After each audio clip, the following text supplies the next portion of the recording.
अस्सलाम वालेकुम, नमस्कार, सत श्री अकाल एंड गुड इवनिंग। मैं हूं अर्जु काज़मी और आप देख रहे हैं पॉइंट ऑफ व्यू। हमें जी जॉइन किया है आप सबके जाने पहचाने सुमित जैन साहब ने। बहुत शुक्रिया सर कि आज आप आए। निहाओ जी एंड नमस्ते। नहीं हाँ thank sir. You for calling me. Sir सबसे पहले तो ये कि हमें आईएमएफ से लोन मिलने की बिल्कुल अब ग्रीन सिग्नल मिल गया है। और लेने तो गए थे 1.1 या 1.2 बिलियन, लेकिन 3 बिलियन लेकर आ गए। ये भी हमारे प्राइम मिनिस्टर साहब का कमाल है। और उस पे आपसे बात करेंगे। इसके अलावा एससीओ की मीटिंग है परसों यानी कि 4 को, उसमें भी शहबाज शरीफ साहब जा रहे हैं। आपके ख्याल से वो मीटिंग कैसी रहेगी, क्या बातचीत हो सकती है?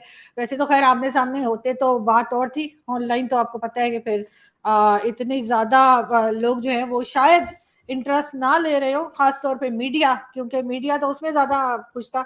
जैसे बिलावल साहब गए थे, तो अगर उसी तरीके से इस वक्त भी मीटिंग होती तो। लेकिन बहरहाल सर सबसे पहले आईएमएफ, क्या आपको लगता था कि वाकई में हो जाएगा, आईएमएफ का लोन मिल जाएगा? क्योंकि यहाँ तो बहुत लोग मायूस भी हो गए थे। देखिए आरजू जी, पहली बात तो आपको बधाई हो। आपने नया सूट डाला हुआ है आज। आज मैं सुना कि आपके घर में दावत भी थी। तो आईएमएफ का लोन जैसे ही आपको देखो अप्रूव हुआ है, नए नए कपड़े आने शुरू हो गए हैं, दावतें शुरू हो गई है। और सुना है कि इवन आपकी जो सड़कें हैं उसके ऊपर भंगड़े बुंगड़े भी डाले जा रहे हैं। ऐसा माहौल है क्या वहां पर? नहीं नहीं सर, मेरे घर में दावत नहीं थी, मेरे घर में खाने को कुछ नहीं था, तो मेरे भाई और भाभी खाना लेके मेरे घर आ गए थे, तो मैंने कहा तुम लोग भी खा लो, मैं भी खा लूं। मेरे घर तो कुछ इसी किस्म की दावत होती है, जिसको आना अपना खाना साथ ले आओ और मुझे भी खिला दो। तो ये हुआ था सर, टिपिकल हाँ, मैं भी पाकिस्तानी सोच रहा था। स्टाइल। हाँ, टिपिकल टिपिकल। तो मुझे लगा कि जैसे लोन की अभी अप्रूवल हुई है आपको। आपको याद होगा कि लास्ट टाइम जब हमारी बात हो रही थी, आप ही की चैनल पे हो हम्म। रही थी या रोहित के साथ हो रही थी, तो वी वर टॉकिंग अबाउट कि आपने बोला कि सर मोदी जी से बात कर लो और हमें 2-3 बिलियन डॉलर दिला दो। आपको याद होगा। तो आपकी जब सारी उम्मीदें खत्म होगी तो मुझे लगा कि आरजू जी इतने ज्यादा मायूस बैठी हैं, तो मैंने मोदी जी से बात करी। मैं कहा मोदी जी, उनको 3 बिलियन डॉलर की जरूरत है, आप दिला दे दो उनको। कहते सुमित, तुम भी बुद्धू जैसी बात करते हो। मैं उनको 3 बिलियन दे दिया, अभी तो मैं पूजा पाठ करता हूँ अपने की हिंदुस्तान को कैसे ऊपर करना है, उसके लिए पूजा पाठ करता हूँ। फिर मुझे पूजा पाठ करना पड़ेगा इनके लिए कि 3 बिलियन वापस कैसे लेने हैं। इससे अच्छा मैं आईएमएफ से बात कर लेता हूँ, इनको 3 बिलियन दिला देता हूँ, ये स्यापा खत्म होएगा। तो इसलिए वो काम हो गया आपका। बिल्कुल, लेकिन सर आप अगर ऐसे उधर से भी आ जाते आप तो ऐसे। अच्छा था। जी। अच्छा, आप आइए, आपको आपको आईएमएफ से भी चाहिए और मोदी जी से भी चाहिए। जी सर, अलग अलग, हम तो दोनों को अलग अलग काउंट करते हैं ना। लेकिन सर फिर भी आपको लग रहा था, क्योंकि पाकिस्तान में बहुत से लोगों का ख्याल था कि शायद आईएमएफ नहीं देगा, लेकिन फिर अचानक से हो गया।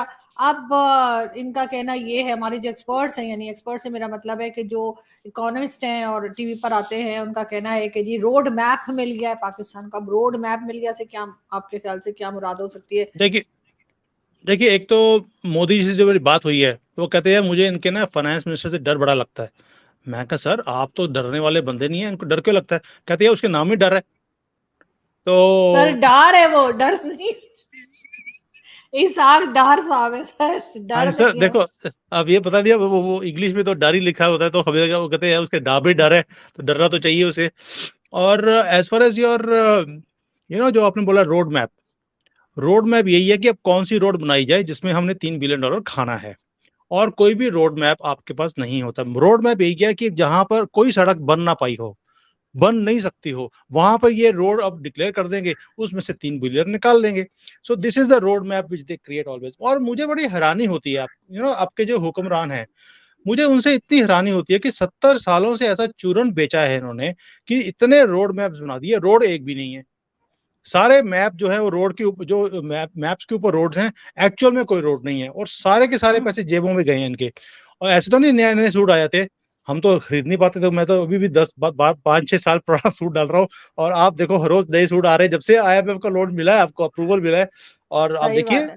हालांकि सर मेरा मेरा आईएमएफ के लोन से कोई लेना देना नहीं, मैं तो उन लोगों से जो टैक्स भरूंगी।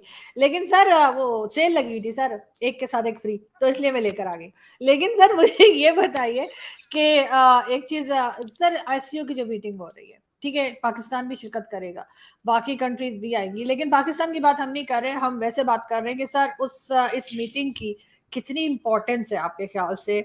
इसमें क्या बात की जा सकती है और जिससे कि बेनिफिट मिले उन कंट्रीज को जो शिरकत करेंगे? देखिए एससीओ मीटिंग एक बहुत बड़ा प्लेटफॉर्म है, ये आप भी जानते हैं, हम भी जानते हैं। और इसके अंदर अगर देखा जाए तो जो मोस्ट इंपॉर्टेंट कंट्रीज हैं जैसे इंडिया चाइना वो हैं, बाकी तो ऐसे ही चलो है नहीं है एक ही बात है। तो उसमें क्या होता है कि देखो जब भी कोई ऐसा फोरम होता है जिसमें मीटिंग्स होती हैं उसमें बात एक ही होती है कि हमने तरक्की कैसे करनी है। और कोई भी मीटिंग में कोई मुद्दा और है ही नहीं। चाइना भी आज की डेट में जो हालत आपने इनकी कर दी है बेचारों की, और मुझे गिला भी आपसे बहुत ज्यादा इसके लिए कि आपके चक्कर में मेरी जो फीस है यहाँ पर वो नहीं आ रही। मैं जहाँ पे भी कंसल्टिंग करता हूँ मुझे पैसे नहीं देते वो। मैं बोलता हूँ पैसे तो दे दो, मेरा अपना घर भी चलाना है। कहते हैं जी वो आपके दोस्त है पाकिस्तान वाले, वो पैसे नहीं दे रहे, वो देंगे तो हम आपको देंगे। ये तो हालत है आपकी। अब मैं गिला ना करूँ आपसे क्या करूँ। तो ये नहीं जो तो सारी एससीओ की लेकिन सॉरी सर, मैं आपकी बात करती हूँ, लेकिन सर इंडिया सॉरी चाइना ने जो पैसे सी पैक की अगर आप बात कर रहे हैं तो जो पैसे लगाए थे वो तो हमें तो ये बताया गया है कि वो वहाँ की जो प्राइवेट कंपनीज हैं चाइना की उनसे इन्वेस्ट कराए। हाँ, गारंटी जो है वो गवर्नमेंट ऑफ चाइना ने ली है कि जी ये पैसा आपको यस, वापस मिलेगा और प्रॉफिट भी होगा, लेकिन सर उससे आपकी फीस का क्या लेना देना। क्यों नहीं है मैडम। वो जो पैसे हैं जो मेरी कंपनीज हैं उन्होंने भी तो उसी बैंकों से पैसे लिए जहां से जिनकी गारंटी आपको दी हुई है। वो उनको बैंकों के पैसे वापस आएंगे तो हमारे पास आएंगे। तो ये पूरा सर्कल होता है, आप नहीं समझोगे क्योंकि आपका तो सर्कल एक साइड का ही है ना कि आने या दो आने दो, जाने का तो कोई मतलब ही नहीं है। लेकिन सर तो उस सर चक्कर चाइना ने तो उस सर चाइना ने तो दुनिया में बहुत सी कंट्रीज को दे रखा है, सिर्फ हमें दे देने से सर आपकी फीस रुक गई, ऐसा कैसे हो सकता है। अरे क्या बात कर रहे हो, बाकियों को तो कहीं किसी को 200 मिलियन 500 मिलियन 1 बिलियन। आपके तो पूरा भंडारा खोल के रखा हुआ है और आगे की भी पूरी तैयारी है। 58 बिलियन का तो रेलवे का भी आपने उनसे चूना लगवाने का प्लान कर लिया।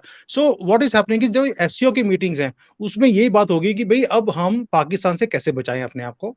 और फिर क्या कि थोड़ा डर भी है। फाइनेंस मिनिस्टर के डर की बात नहीं कर रहा हूँ, जो आपका प्राइम मिनिस्टर है उससे भी डर लगता है क्योंकि एक तो वो शरीफ बहुत है। वो शराफत में कभी ना कोई पता नहीं क्या कर दे वहां पर आके, शरीफ इतने हैं वो।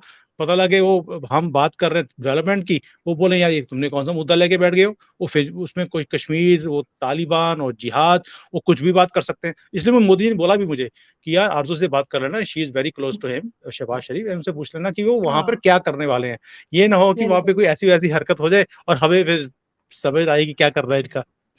नहीं फिर भी सर आपके ख्याल से कौन से जो टॉपिक्स हैं उसके ऊपर बात होगी जिसको लेकर सारी कंट्रीज के जो हेड्स हैं वो आएंगे, और यकीनन ऐसा नहीं है कि उसको कवर नहीं किया जाएगा। आई एम श्योर हम्म, कि सारी दुनिया का मीडिया जो है वो कवर करेगा। Yes yes yes. देखिए बेशक वो वर्चुअल है आरजू जी, इसमें कोई शक नहीं है कि मोदी जी बात करेंगे वहां पे। टेररिज्म की बात उन्होंने करनी करनी है क्योंकि अभी रिसेंटली भी चाइना ने ब्लॉक किया आपके जो एक सीईओ थे किसी कंपनी के, तो उनको ब्लॉक कर दिया उन्होंने यूनाइटेड नेशंस में उनको टेररिस्ट डिक्लेयर करने के लिए। तो मोदी जी टेररिज्म की बात जरूर करेंगे कि आज अगर कोई प्रोटेक्ट कर रहा है इसको, कल को उनके घर में भी आग लग सकती है। और ये शायद 2011 में पाकिस्तान को बता दिया गया था कि this is going to burn you. और आज देखिए आपके वहां पर हर रोज कोई ना कोई मिलिट्री वाले के, पुलिस वाले के डेथ्स की बात आती है ना। और या फिर आपके सिटीजन की सर बात वो तो आती है और हर अफगानिस्तान बॉर्डर पे की बात कर रहे हैं सर, वो तो टीटीपी की जो बात भी कर रहे हैं ना। देखिए टीटीपी है या कोई भी है, बेसिकली तो आपने ये पाले तो हमारे लिए थे ना। तो आज वो आपके गले पड़े हुए हैं। सो मोदी जी वहां पर टेररिज्म की देखिए पाकिस्तान अगर वहां पहुंचा होगा और टेररिज्म की बात ना हो, ऐसा हो नहीं सकता। एक तो टेररिज्म की बात होगी, दूसरा मोदी जी हमेशा बात करते हैं जो इस बार भी करेंगे कि आइए मिलकर बैठ के बात करते हैं और तरक्की की तरफ बात करें। Let's fight against poverty. देखिए गुर्बत दोनों जगह पर है।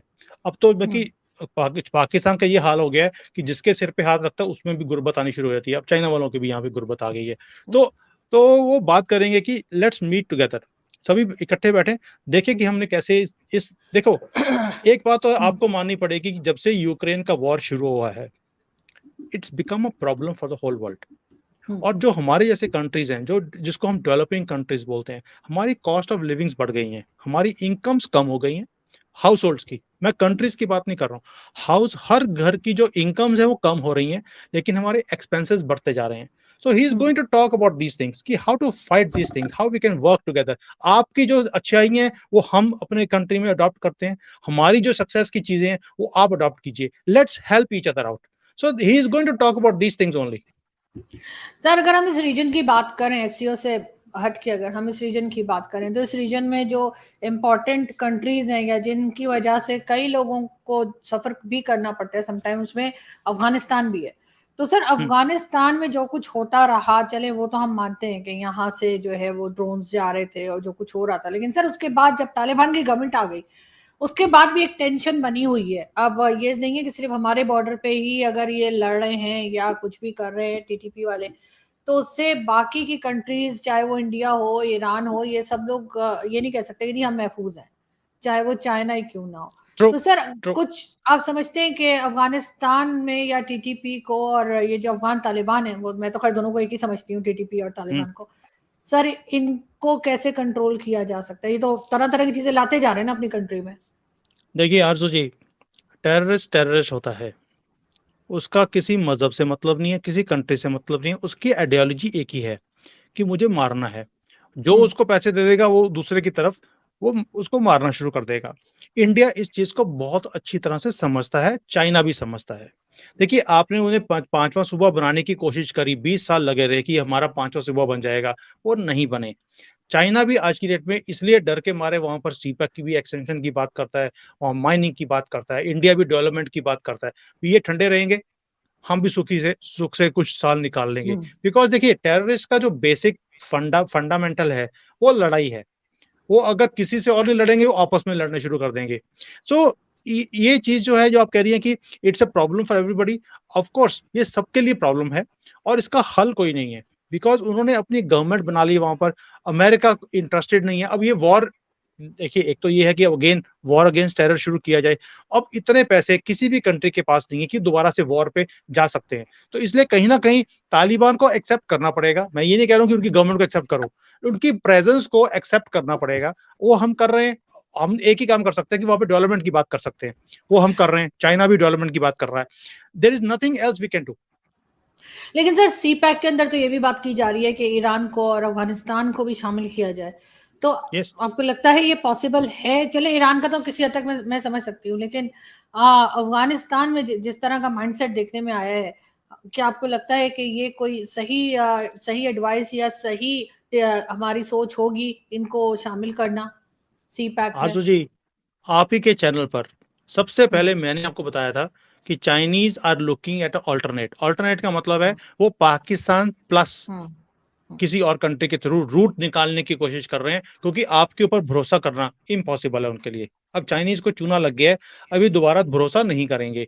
इसीलिए ये क्या कर रहे हैं कि ऊपर जो आपका गिलगिट का एरिया है वहां से they are trying to have alternate कि अफगानिस्तान से होकर ईरान चले जाएं।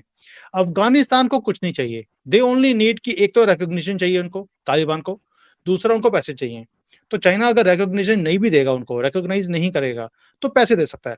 एंड तालिबान इस वक्त इतने ज्यादा पैसों के लिए ठोकरे खा रहे हैं कि उन्हें कुछ भी मिलेगा, जो तिनके का सहारा, तो चाइना उन्हें वो प्रोवाइड कर सकता है। और चाइना को भी सिक्योरिटी मिलेगी कि ईरान से जितना भी तेल जाना है, कुछ भी करना है, इजिली इट कैन गो। तो वो मुझे लगता है कहीं ना कहीं एक टेररिस्ट जो गवर्नमेंट है तालिबान की, उनके ऊपर चाइना को फिर भी ज्यादा भरोसा है, आपके ऊपर नहीं है, क्योंकि आपसे लेकिन चूना लग चुका है उनको। लेकिन सर रिकॉग्नाइज तो कोई भी नहीं कर रहा है ना मैं अफगानिस्तान को, चाहे वो चाइना हो या कोई। लेकिन सर एक चीज और है, ईरान का ईरान और इंडिया की ये भी बात सुनने में आ रही है काफी टाइम से कि इंडिया कोशिश कर रहा है कि ईरान के ऊपर से जो सैंक्शंस लगी हुई हैं वो हट जाए, क्योंकि वो हट गई तो उसमें भी फिर इस रीजन का भी फायदा है और इंडिया का तो ऑब्वियसली है ही। देखिए आरजू जी, मुझे इतना पता है कि ईरान के ऊपर जो सैंक्शंस हैं, इंडिया हटाने की बात नहीं करेगा। यस, ईरान वांट्स इट, लेकिन इंडिया नहीं करेगा। जो मेरी अपनी समझ है जियो पॉलिटिक्स के ऊपर, उसका रीजन है अगर हम ईरान के सपोर्ट करते हैं तो इसराइल हमारे अगेंस्ट हो जाता है। आप बात को समझिए, उधर से सऊदी अरेबिया भी हमारे कहीं ना कहीं अगेंस्ट होना शुरू होगा। इंडिया ये रिस्क नहीं ले सकता। So what India is going लेकिन to do, what India is going to do. Sir Saudi Arab और ईरान हाँ, की तो आपस में चाइना नहीं मिलवाया है दोनों को। देखिए आज मिलवाया जरूर है, लेकिन ये कितनी देर तक रह सकते हैं, क्योंकि जो अब इनके, देखिए जितनी इनके अंदर एक दूसरे के लिए जो नफरतें हैं, वो इतनी जल्दी खत्म नहीं हो सकती। आपको क्या लगता है ये नफरत सिर्फ एक दो 10 साल, 10 साल, 15 साल की है? ये तो 1400 साल से चल रही है। ये इतनी जल्दी खत्म नहीं हो सकती। इन्होंने कोशिश जरूर करी है, लेकिन उसके अंदर फॉल्ट लाइंस बहुत ज्यादा हैं। It will not be very very easy. और एक छोटी सी चिंगारी तो चाहिए होती है एक किसी भी रिलेशन को खराब करने के लिए। हम अपनी फैमिली में बात करें या कंट्री में करें या किसी दो कम्युनिटीज के अंदर बात करें, छोटी चिंगारी चाहिए होती है। तो मुझे नहीं लगता कि इंडिया के फायदे में है कि इंडिया बात करे कि ईरान के ऊपर सैंक्शंस खत्म की जाएं। इंडिया के फायदे में क्या चीज है कि जैसे हम तेल रशिया से ले रहे हैं डिस्काउंटेड, आज ईरान फंसा हुआ है, हम ईरान से भी डिस्काउंटेड रेट के ऊपर तेल खरीदना शुरू कर दें इन इंडियन रुपीस। वो पॉसिबल है, उसकी बात चल भी रही है, and I think that is the course of action जो हम करने वाले हैं आगे। और चाइना भी ईरान के साथ डिस्काउंटेड तेल की बात कर रहा है कि युआन के अंदर वो ट्रेड करेंगे वहां पर ताकि डॉलर को बाहर निकाला जाए, and these talks are happening. तो ये ईरान एक देखिए, ईरान का फायदा क्या है कि उसके पास नेचुरल रिसोर्सेज है और सबसे बड़ा नेचुरल रिसोर्स तेल है उसके पास। सो उसके कारण उनकी इकोनॉमी इतने सालों से 79-80 से उनके ऊपर सैंक्शंस हैं, लेकिन आज भी वो सर्वाइव कर रहे हैं बिकॉज ऑफ दीज रीजंस। और उनको सर्वाइव कराने के लिए पाकिस्तान का बहुत बड़ा हाथ है, क्योंकि आपको तो डीजल भी हमने सुना काफी बार कि वहां से डीजल आता था और वो गधों पे रख के लेके आते थे और यहाँ पे ब्लैक में बेचते हैं। सो वी हैव हर्ड दो stories, I don't know it is true और नॉट, लेकिन मैंने इमरान खान से सुना है डीजल डीजल करके, तो I presume it must be right only. तो आपने ईरान की इकोनॉमी के लिए बहुत कुछ किया है। सर इमरान खान से जो डीजल आपने सुना है सर, वो मौलाना फजलुर रहमान का नाम yes. मौलाना डीजल रखा हुआ है। yes, लेकिन सर फिर भी आपके ख्याल से अगर हम वो सऊदी अरब और ईरान के बीच में जो कुछ है उसको छोड़ दें, अगर फिर भी आप समझते हैं कि अगर ईरान के ऊपर से सैंक्शंस हटा दी जाए तो उससे काफी फायदा हो सकता है इस रीजन का? आप खुद कह रहे हैं उनके पास काफी कुछ है, ऑयल है, पेट्रोल है, सारा कुछ है, तो उससे तो फायदा ही होगा। तो इंडिया अगर कोशिश करे तो हट सकती है सैंक्शंस। आरजू जी, सबसे बड़ा फायदा तो ये है कि यूक्रेन का वॉर ही रुक जाए। अगर रशिया और यूक्रेन का वॉर रुक जाए तो सभी को फायदा हो जाएगा। आज जो इतनी प्रॉब्लम आ रही है फूड की, फूड प्राइसेस की, फूड की इवन डिस्ट्रीब्यूशन की, वो सारी खत्म हो जाएंगी। तेल की प्राइसेस वैसे ही नीचे आ जाएंगी, लेकिन उसको रुकवाने के लिए इंटरेस्ट किसका है? कि एक पार्टी इंडिया ने कितनी कोशिश करी कि यूक्रेन और रशिया का वॉर रुक जाए, लेकिन जो वेस्टर्न फोर्सेस हैं या कोई और फोर्सेस हैं वो रुकने नहीं देना चाहती इसको। ऐसे ही जो ईरान की चीज है, इंडिया विल लाइक कि इनके ऊपर सैंक्शंस खत्म हो, बिकॉज पहले भी ईरान हमारा बहुत बड़ा पार्टनर था तेल के लिए, लेकिन कई ऐसी फोर्सेस हैं जो ये चीज नहीं होना देना चाहती। सो जियोपॉलिटिक्स में इट्स नॉट कि हमारा फायदा कहाँ है नुकसान कहाँ है, इसमें बहुत डायनामिक्स हैं और बहुत ज्यादा प्लेयर्स हैं इस चीज में, क्योंकि तेल जो है एक बहुत बड़ी रिसोर्स है और बहुत लोग इसके अंदर इन्वॉल्व भी हैं। उसके प्लसेस एंड माइनसेस के लिए कई लोग जाते हैं कि ये प्रॉब्लम्स खड़ी रहें ताकि तेल का रेट हायर रहे, है ना। So it's a big game. मुझे लगता नहीं है कि इंडिया कभी भी ये चीज करेगा। एक तो इंडिया के फायदे की बात नहीं है, सेकेंडली जो बाकी की फोर्सेस हैं वो ये नहीं होने देना चाहती। बिल्कुल, लेकिन फिर भी सर इस रीजन में तो आजकल यही कहा जाता है, पहले का जब कुछ साल पहले तक कहा जाता था कि जो सुपर पावर है एशिया में वो चाइना को बताया जाता था हमें कि जी चाइना बनने जा रहा है। अब वो नाम बदलकर इंडिया का हो गया है। लेकिन एज एन इंडियन नहीं, आप मुझे एक मतलब न्यूट्रल हो के आप मुझे बताइए कि क्या वाकई में अब ऐसा है कि चाइना जो है उसके कोई चांस नहीं रह गया है सुपर पावर एशिया की तरफ से बनने में, या वाकई में अभी भी कोई चांस है? आरजू जी, एक कहावत है हमारे इंडिया में, मुझे पता नहीं पाकिस्तान में है कि नहीं, कि चढ़ते सूरज को सब सलाम करते हैं और हमारे है। डूबते को कोई पूछता भी नहीं है। हम्म, तो आज की डेट में अगर हम इंडिया और चाइना को कंपेयर करें तो इंडिया एक चढ़ता हुआ सूरज की तरह है जो राइज कर रहा है हर फील्ड के अंदर। चाइना ने बहुत तरक्की देखी है पिछले 15-20-30 सालों में, लेकिन आज की डेट में ये अपने पैरों पे भी खड़े नहीं हो पा रहे, क्योंकि कई कंट्रीज हैं जिन्होंने लोन ले लिया, चूना लगा दिया, वापस नहीं कर रहे। तो ये बेचारे खड़े नहीं हो पा रहे इस वक्त, ये डगमगाए हुए हैं, और जो कंसल्टेंट्स इनको सलाह भी देते थे उनकी फीस भी नहीं आ रही उस चक्कर में। तो क्या हो रहा है कि आप समझिए कि इनकी हालत इतनी ज्यादा खराब है कि ये पॉलिसीज बना रहे हैं, इनको भी पूरा पूरा अपना स्ट्रक्चर चेंज करना पड़ रहा है अपने आप को इस नई सिचुएशन में से बाहर निकालने के लिए। मैं ये नहीं कह रहा हूँ कि ये खड़े नहीं हो सकते, मैं चाइनीज को बहुत अच्छी तरह से जानता हूँ, 20 साल से मैं इनके साथ काम कर रहा हूँ, 12 साल से मैं कॉन्टिन्यूसली यहीं पे रह रहा हूँ मैं इनको, एंड आई नो देयर, इनके अंदर जुनून है, इनके अंदर एक नेशनलिज्म है, इनके अंदर वो है कि हमने करके दिखाना है। देखिए, इनको जितनी भी चीजों के लिए रोका गया कभी भी हिस्ट्री में, इन्होंने करके दिखाया। अभी कमर्शियल प्लेन्स हैं, मैंने एक वीडियो भी बनाया था अपने चैनल के ऊपर, भी कमर्शियल प्लेन्स के लिए इनको रोका गया कि अपना ना बना लें ताकि बोइंग और एयरबस को टक्कर ना मिले, इन्होंने बना दिया। अभी इनको जैसे सेमीकंडक्टर के लिए रोका जा रहा है, क्योंकि अगर ये सेमीकंडक्टर में आगे निकल गए, ये दुनिया को पीछे कर देंगे। और इन्होंने प्लान किया, हमने अगले 6 महीने में हमने बीट करना पूरे वर्ल्ड को। तो ये जिस चीज के लिए सोच लेते हैं वो पीछे नहीं हटते ये लोग। तो दुनिया, आप देखोगे सारे न्यूज चैनल्स बोलते हैं कि चाइना डूब गया है, ये मरने वाला है, इनका टुकड़े हो जाएंगे। ऐसा कुछ भी नहीं है। ये इतनी पॉलिसीज लेके आ रहे हैं और इतना ज्यादा पैसा ये मार्केट में फेंक रहे हैं R&D के ऊपर। ये कुछ ना कुछ करके जुगाड़ करें, कुछ भी करें, बेशक ये कॉपी करें दुनिया को, जैसे ये माने हुए हैं, ये कुछ ना कुछ कर लेंगे। सो ये इतना जल्दी डूबने वाले नहीं है। ये क्या होगा कि एक चीज होगी कि जैसे चाइना थोड़ा सा नीचे आ रहा है, इंडिया ऊपर आ रहा है, जो इंडिया चाइना का गैप था वो थोड़ा कम हो जाएगा। और थोड़ा कम नहीं होगा, काफी हद तक कम हो जाएगा। अगर आज इंडिया और चाइना का 5 गुना का फर्क है, वो शायद 3 गुना रह जाएगा over the next 2 or 3 years, which is good enough. That means there are going to be 2 players. मैं हमेशा बोलता हूँ ये मल्टीपोलर वर्ल्ड है, ये सिंगल पोलर वर्ल्ड नहीं है। अब इसमें डिफरेंट डिफरेंट पावर सेक्टर्स बनने वाले हैं। अमेरिका एक बहुत बड़ी पावर है, आपको क्या लगता है वो नीचे आ रहा है तो एकदम से नीचे आ जाएगा? भाई, बड़ी किश्ती को डूबने के लिए बहुत टाइम लगता है, और ऊपर बढ़ने के लिए भी, एक किश्ती को बनने के लिए भी, बड़ी किश्ती बनने के लिए बहुत टाइम लगता है। सो दोनों ही वर्क इन प्रोग्रेस हैं। चाइना के नीचे आना, हमारा ऊपर आना is going to be good. और ये इस खित्ते में 2 प्लेयर, 2 दादागिरी होनी भी चाहिए, बिकॉज उससे कंपटीशन बढ़ता है। मैं हमेशा बोलता हूँ कि एक आदमी होगा, जैसे अमेरिका में हमने देखा कि पूरी दुनिया में उन्होंने दादागिरी करी, हमने भुगता भी है उस चीज को कि दादागिरी एक आदमी की होती है तो आप पे चॉइसेस नहीं होते।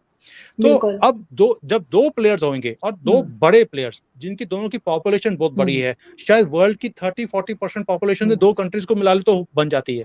तो इस दोनों कंट्रीज के अंदर तरक्की होना, कंपटीशन आना, ये पूरी दुनिया के लिए अच्छा है। बिल्कुल होना चाहिए, क्योंकि कंपटीशन से सर काम ही जो होता है वो अच्छा होता है, उससे कोई नुकसान मैंने नहीं देखा होता, वो चाहे कहीं पे भी हो, कंपटीशन होना चाहिए। जैसे अभी आप टीवी चैनल्स देख लीजिए कि जब से ये प्राइवेट टीवी चैनल्स आए हैं तो हर कोई कोशिश करता है कि थोड़ा सा बेटर काम करे, उसको ज्यादा देखा जाए। वरना पहले दूरदर्शन था, हमारे यहाँ पीटीवी था, कुछ भी चॉइस नहीं थी, देखना है देखो, नहीं देखना जाके सो जाओ, तो वो वाला हिसाब था। तो अब ऐसा नहीं है, वाकई में कंपटीशन है तो हर कोई जो है वो बेहतर काम करने की कोशिश करता है। Thank you so much sir कि आपने आज ज्वाइन किया, बहुत शुक्रिया। Thank you. शो खत्म करने से पहले एक क्वेश्चन पूछना था आपको, हमारे इमरान खान को क्या हो गया आजकल? बड़ी बहकी बहकी बातें कर रहे हो सर। अब क्या कहा उन्होंने? उनकी तो बातें ही नहीं आ रही सर, मीडिया में बैन जैसे नहीं, क्या बात कर रहे हैं? उन्होंने इंटरव्यू कर रहे हैं, मुझे लगता है आपने उनको फॉलो करना बंद कर दिया। This is not good. He is your ex prime minister. Sir वो पाकिस्तान के टीवी चैनल्स पे नहीं आ रहे, बाकी जगह इंटरव्यू दे रहे हैं। अब क्या कहा उन्होंने? हाँ, जैसे उन्होंने अभी रिसेंटली बोला कि जैसे ही पैसे आए आपको, ये IMF के जैसे लोन मिला है, उसी दिन उन्होंने शायद बोल दिया कि इंडिया अपने आप को बड़ा स्ट्रांग समझता है हमारे से।